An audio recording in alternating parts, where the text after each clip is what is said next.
देखिए, पहली बात तो ये ऐसा शेयर है जो वैल्यूएशंस के हिसाब से पहले भी महँगा था, अभी भी महँगा है और आगे भी महँगा रहेगा।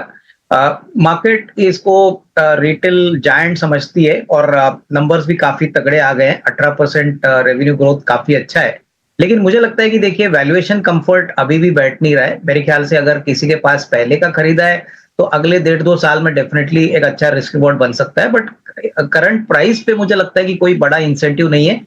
क्योंकि मार्केट अर्निंग्स ग्रोथ को देखती है और जिस प्रकार का नंबर एक्सपेक्टेशन है कि क्वार्टर वन में आएगा, मेरे ख्याल से देखिए मार्जिन्स में पहले भी थोड़ा दबाव था। मैनेजमेंट ने ये भी कहा था कि टॉप लाइन ग्रोथ हासिल करने के लिए थोड़ा सा मार्जिन प्रेशर उनको एक्सेप्ट करना पड़ेगा।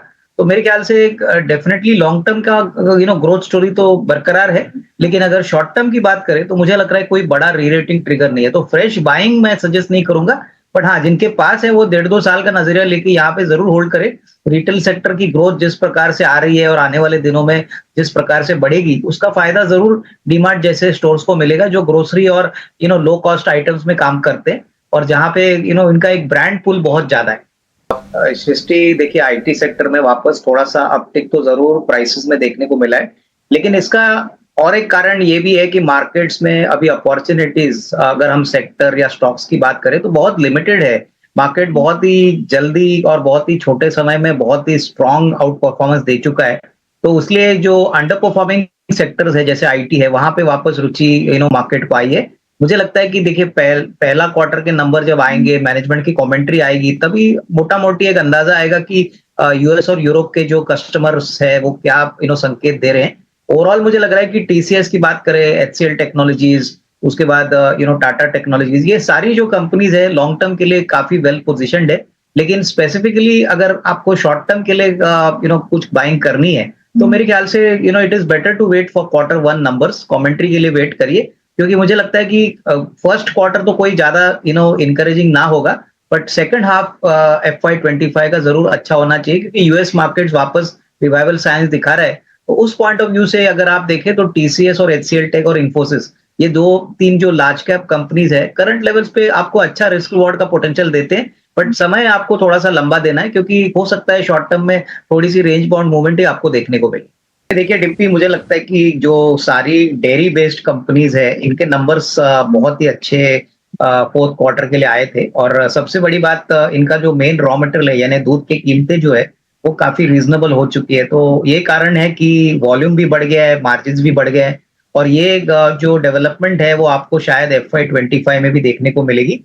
तो हैट्सन एग्रो एक वेल एस्टेब्लिश डेयरी प्लेयर है। मुझे लगता है कि जिस प्रकार के नंबर्स Q4 के लिए आ गए हैं, मैनेजमेंट की कमेंट्री भी काफी पॉजिटिव थी। तो मुझे लगता है कि डेफिनेटली अगर किसी को लंबा निवेश करना है, 6 से 12 महीने का टाइम फ्रेम लेके काम करना है, तो मुझे लगता है कि यहाँ से भी एक अच्छा रिस्क रिवॉर्ड बन सकता है। तो टेक्निकली तो मैं कुछ कह नहीं पाऊंगा, बट फंडामेंटली मुझे लगता है कि यहाँ से भी एक 15-20% की अपसाइड पॉसिबल है।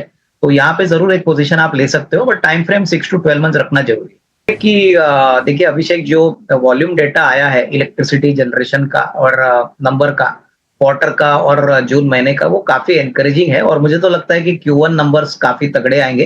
देखिए मार्केट में अभी भी थोड़ी सी अटकलें हैं, अनसर्टेनिटी है क्योंकि प्राइसिंग को लेके पिछले टाइम जब इलेक्शन के पहले गवर्नमेंट ने कहा था कि क्लियरली कुछ प्राइसिंग मैकेनिज्म यहाँ पे लागू हो जाएगा और उसके ऊपर दो और एक्सचेंजेस अभी इंडस्ट्री में आ गए हैं तो थोड़ा बहुत कंपटीशन भी बढ़ा है। लेकिन अभी भी आईएक्स की जो मार्केट लीडरशिप है वो बरकरार है, करीबन 90% का मार्केट शेयर है। फंडामेंटल्स की बात करें तो नंबर्स, इबिटा मार्जिन करीबन 80-85% पे ये काम करते हैं और बिल्कुल कर्जा मुक्त कंपनी और प्लेटफॉर्म बेस्ड बिजनेस है। तो मुझे लगता है कि देखिए जिनको थोड़ा सा लंबा अवधि के लिए पोजीशन लेना है, 180-85 एक अच्छा एंट्री पॉइंट हो सकता है।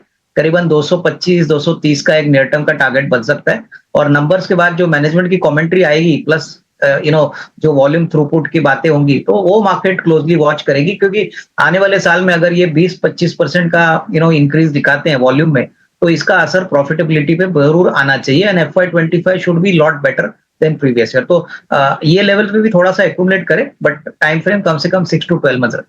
नहीं, बिल्कुल अभिषेक, मुझे लग रहा है कि देखिए 3650 में भी अगर किसी को लॉन्ग पोजीशन करनी है और कम से कम 6 to 12 मंथ्स का नजरिया है, तो मुझे लगता है कि 38-3900 का लेवल स्टॉक कंफर्टेबली दिखा सकता है। आई थिंक सबसे बड़ी बात जो L&T की है वो ये है कि देखिए ऑर्डर बुक काफी स्ट्रांग है, एग्जीक्यूशन भी बहुत अच्छा है। प्लस जो आने वाला बजट आने वाला है, इसमें वेरी फ्रैंकली जो 2-3 सेक्टर्स है, जैसे डिफेंस हो गया, इंफ्रास्ट्रक्चर, कैपिटल गुड्स, यहाँ पे ज़रूर कुछ ना कुछ पॉजिटिव अनाउंसमेंट्स आने की अपेक्षा रहेगी।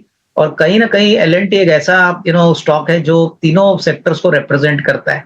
तो ऑर्डर बुक तो अच्छी है। आई थिंक अगर मेरे ख्याल से एग्जीक्यूशन मेंटेन करते हैं, तो अगले 6 से 12 महीने में 38-3900 कंफर्टेबली पॉसिबल है।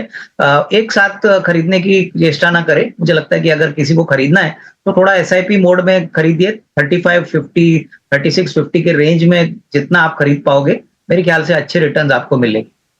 नहीं, मुझे लग रहा है कि देखिए जो ग्रीन एनर्जी वाले शेयर्स है, वहां पे फोकस करिए। तो मुझे लगता है कि जो पावर जनरेशन वाली जो कंपनियां है, हालांकि ये स्टॉक्स कोई अनकॉमन नहीं है।